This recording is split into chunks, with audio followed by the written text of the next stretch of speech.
नमस्कार दोस्तों, कैसे हैं आप सब लोग। उम्मीद करता हूँ सभी अच्छे होंगे। दोस्तों, आजकल एक घटना हुई है बम्बई महाराष्ट्र में। हमने पहले भी इस पे एक कहानी बनाई थी और वहाँ पे सैफ अली खान पर हमला हुआ है। लगभग 6 बार हुए हैं। सैफ अली खान जी गंभीर रूप से घायल हुए थे क्योंकि उनकी रीढ़ की हड्डी में जो चोरी करने वो लड़का आया था, उसका जो चाकू का कुछ टुकड़ा उनकी रीढ़ की हड्डी के बराबर में फंस के टूट गया था, जिन्हें लीलावती हॉस्पिटल में सैफ अली खान को भर्ती करना पड़ा था, एडमिट करना पड़ा था। उनका वहां पे इलाज चल रहा था। आज इस कहानी के माध्यम से पता करने की कोशिश करेंगे कि वो कौन था जो सैफ अली खान के घर में घुस आया था और क्या करने आया था। बम्बई पुलिस के पास एक फोन आता है कि ऐसे ऐसे जो सैफ अली खान के घर में चोर आया था, जो सैफ अली खान पर वार करा था, उसी तरीके का एक लड़का यहाँ पर देखा गया है, इस इलाके में है। बम्बई पुलिस की लगभग 30-32 टीमें काम कर रही थी उस चोर को ढूंढने की जो सैफ अली खान के घर में घुसा था। और हर टीम अलग अलग, कोई क्राइम ब्रांच हो या लोकल पुलिस हो या बम्बई पुलिस हो, सभी लोग लगे थे क्योंकि सैफ अली खान छोटी मोटी हस्ती तो है नहीं, फिल्मी सितारे हैं, रईस परिवार है और नवाब घराने से ताल्लुक रखते हैं, किसी से संबंध खराब भी नहीं है। दिल्ली पुलिस पर प्रेशर था, हाईलाइट केस हो चुका था।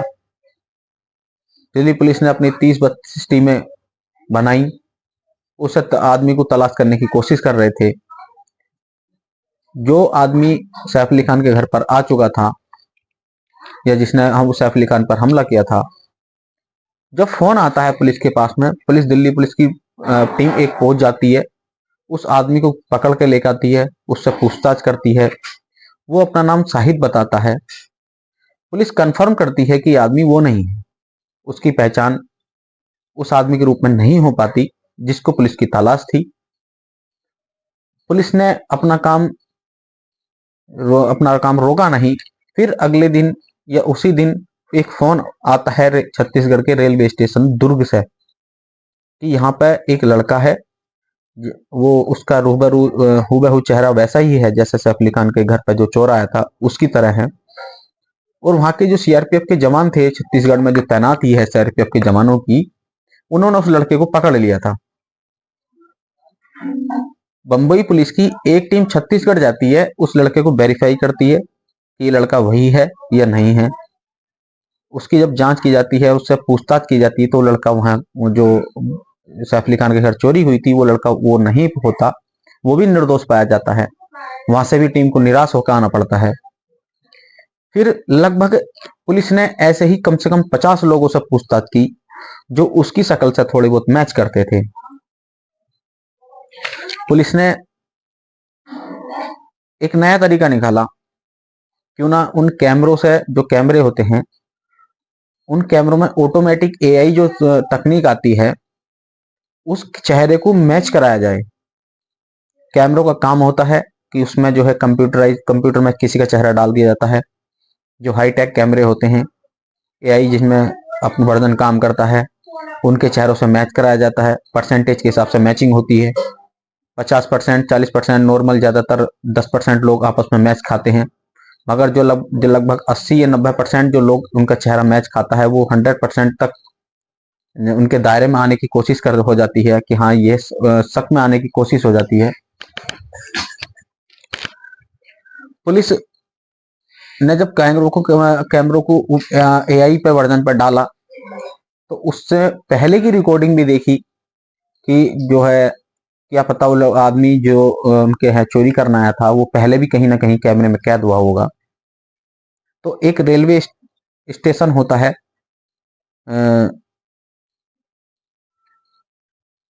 बंबई का, वहां से वो जो बांद्रा होता है, बांद्रा के रेलवे स्टेशन से वो बैठता है और अगले स्टेशन पहुंचता है। तो वहां पे उसकी तो जांच हो जाती है बांद्रा के स्टेशन पर, मगर वो जब आगे पहुंचता है तो वहां पे उसकी जांच, वो पता नहीं चल पाया उसका वो कहाँ गया। सड़कों के किनारों के कैमरे, किसी की बिल्डिंग के कैमरे, सब खंगाले जा रहे थे। लगभग 400 से ऊपर सीसीटीवी कैमरों की निगरानी में लगे हुए थे। जो पुलिस, बम्बई पुलिस थी, वो अपना काम बखूबी कर रही थी। जब एक चौराहे का कैमरा देखा गया तो उसमें एक बाइक पे दो व्यक्ति बैठे थे। वही बैग जो उस आदमी की उस दिन जो सैफ अली खान जी के घर पे आया था, वही बैग उसमें मैच कर जाता है जो उसकी पीठ पे होता है। जो उसकी सूरत होती है आदमी की, वो तो मैं इतना मैच अच्छे से नहीं कर पाती।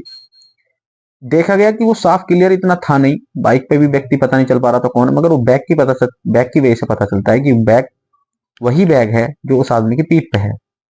दूसरे कैमरों के एंगल से देखा गया, उस बाइक का नंबर निकाला गया, उस बाइक का रजिस्ट्रेशन से उसके आदमी जो मालिक होता है उस तक पहुंचा गया, उस बाइक वाले के एड्रेस पर पहुंचा गया, उसे उठाया गया वहां से। पुलिस से उसने पूछताछ करी वो व्यक्ति कौन था। उसने बताया कि एक हीरा नंदनी कैंप है, लेबर कैंप, जिसमें वो आदमी रहता है। वो लगभग 6 महीने से वहां पे है और उसका नाम शरीफ उस इस्लाम है जो वहां पर रह रहा था।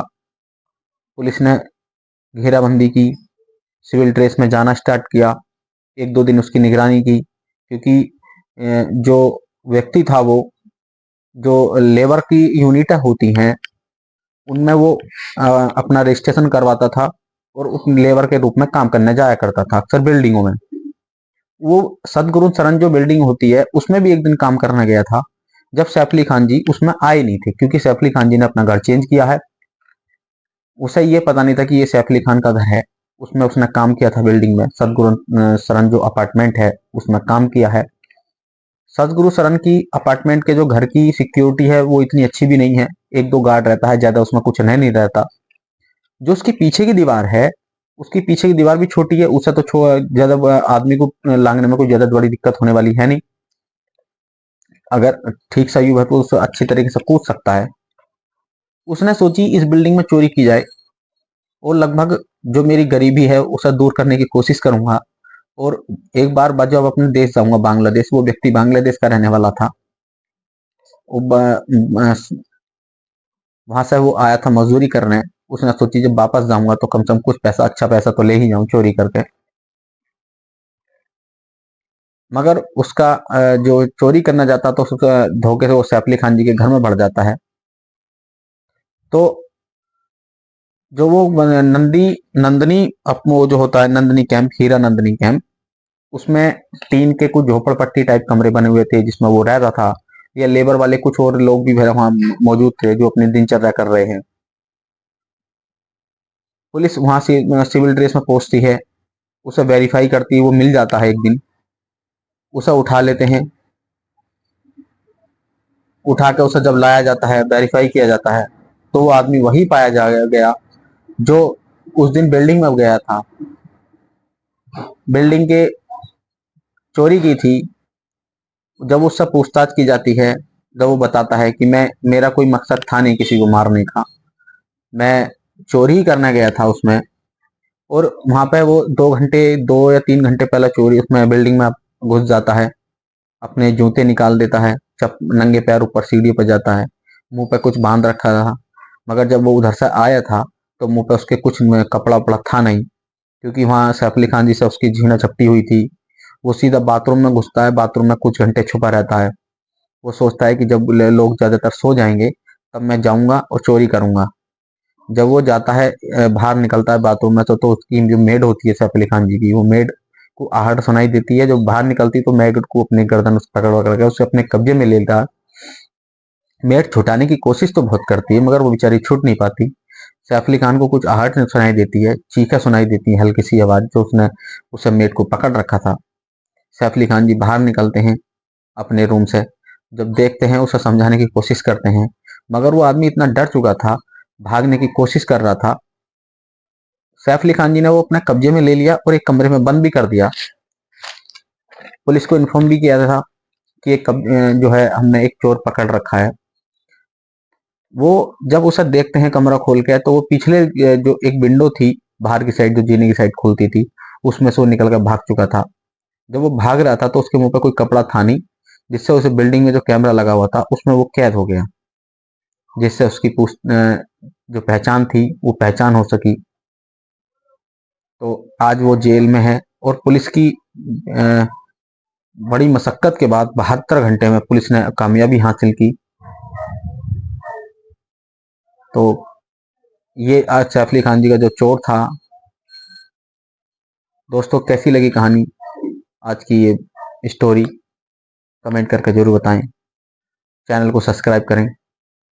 धन्यवाद।